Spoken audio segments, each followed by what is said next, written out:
Tips for screencasting. Most of the material that I will share today was found on a Techsmith website.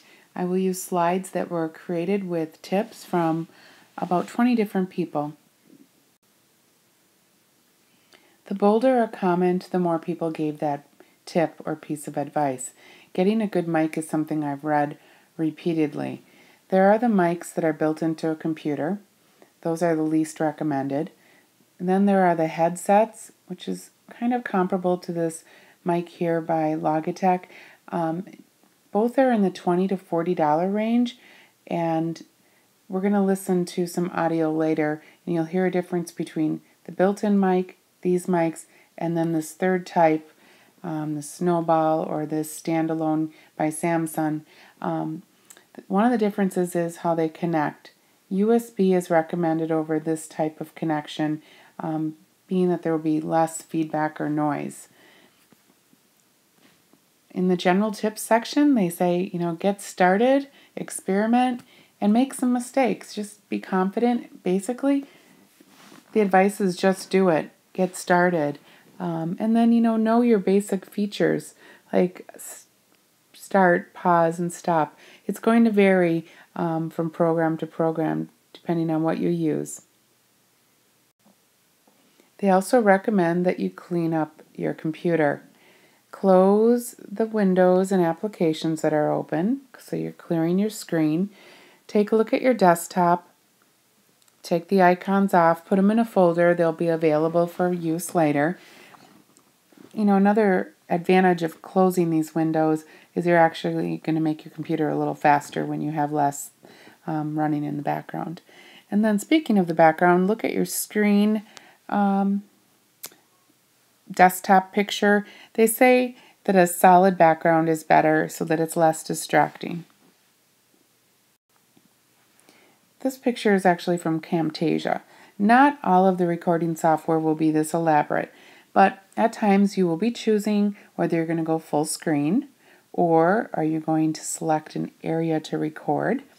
Also, in some of the software, and I think the best ones, they include whether you want your camera on, because you can be recording yourself while you're recording your screen.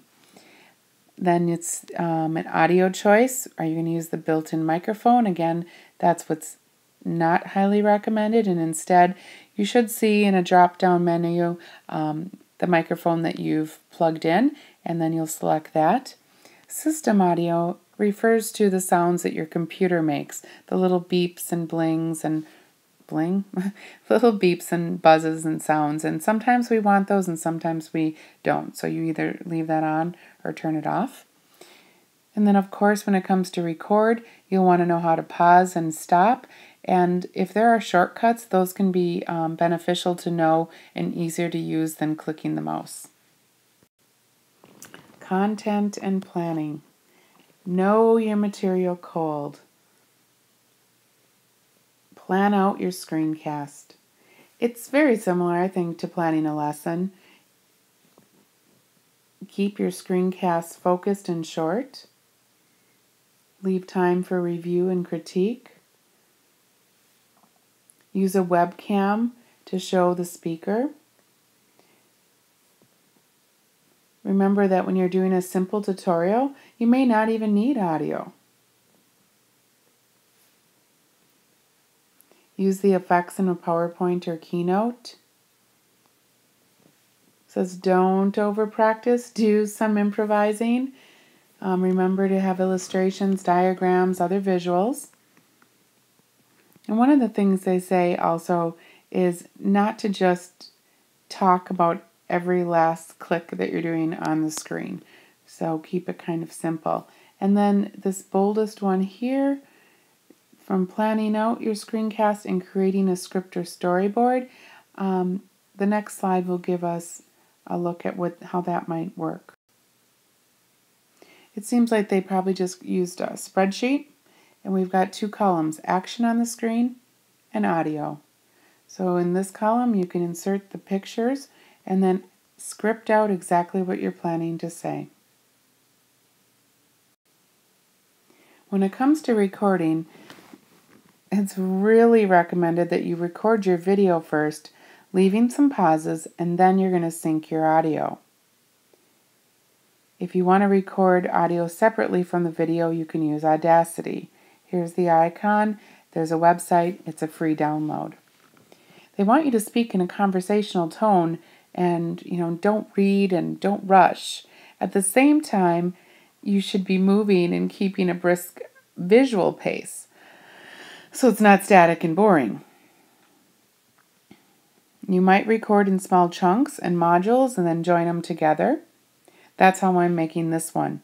Going slide by slide, recording, stopping. Leave some space at the beginning of each clip. That helps with editing. And then don't narrate every move on the screen. Audacity. This is the highly recommended audio recording download that you can do for free. Not only can you record, but you can edit the audio and really improve the sound quality. And in addition to downloading Audacity, there are websites with Audacity tutorials because it is a little complex, but once you know some of the best features, it can really make a difference in your sound. Editing and production.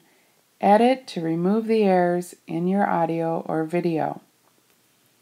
Pay attention to your typography. Adapt the dimensions and file sizes for target viewers. If someone's viewing this on a blog versus a phone or an iTouch versus an iPad, there are different screen sizes, and I will include a chart later that shows recommended aspect ratios and sizes to record in. Add captions, subtitles.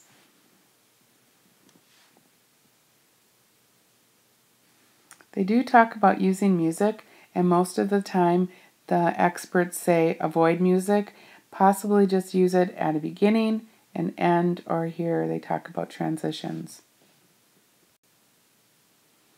Finally, here are some icons to review all of the different programs that are out there to help us. Flip Classroom might not be brand new, but what is brand new are some of these products that can help us do the job. Techsmith is definitely one of the lead companies. I don't work for them. I don't get paid by them, but I am really impressed by their products, so we'll talk about them and take a look at a few of their products today. Jing is a free download. This is a recording device that is limited to 5 minutes. And then Camtasia is made by them, and it's much more elaborate. And in between the two is Snagit. A little bit of a mix of the two, not nearly as complex as Camtasia. They also make an iPad app called ScreenCast. Okay, speaking of iPad apps, Explain Everything is by far the top rated. I've read that over and over, and now from my own experience, it's the app I'm using right now. It definitely stands out. Educreations makes a whiteboard app. It looks like this if you want to add it. Free, I believe. Show Me is free. I know that in the Ripon district you use the Promethean whiteboards, and there are ways to screen record with right on your board. Same thing goes with Smart. You can use page recording. Reflection is an incredible app. This is only a Mac product. This allows you to put your iPad or iPhone screen and project it using a computer screen, which once you've got your iPad or iPhone screen on a computer screen, we now have the ability to record what's on a phone or an iPad. So this is quite powerful. ScreenFlow. This is a product we'll take a look at, a screencast made using this product. This one has some nice features for sure. Podcasting is a way to do a screencast using photos or sound. Here's the Audacity icon again, the recommended audio recording. Screenomatic. This is one of Naomi Harm's favorite. This is neat. It's different because this one is right on the web. It has a lot of features. If you decide you want the Pro level, it's only $15 for the whole year. Okay, we're going to move into another mode where I'll take some questions.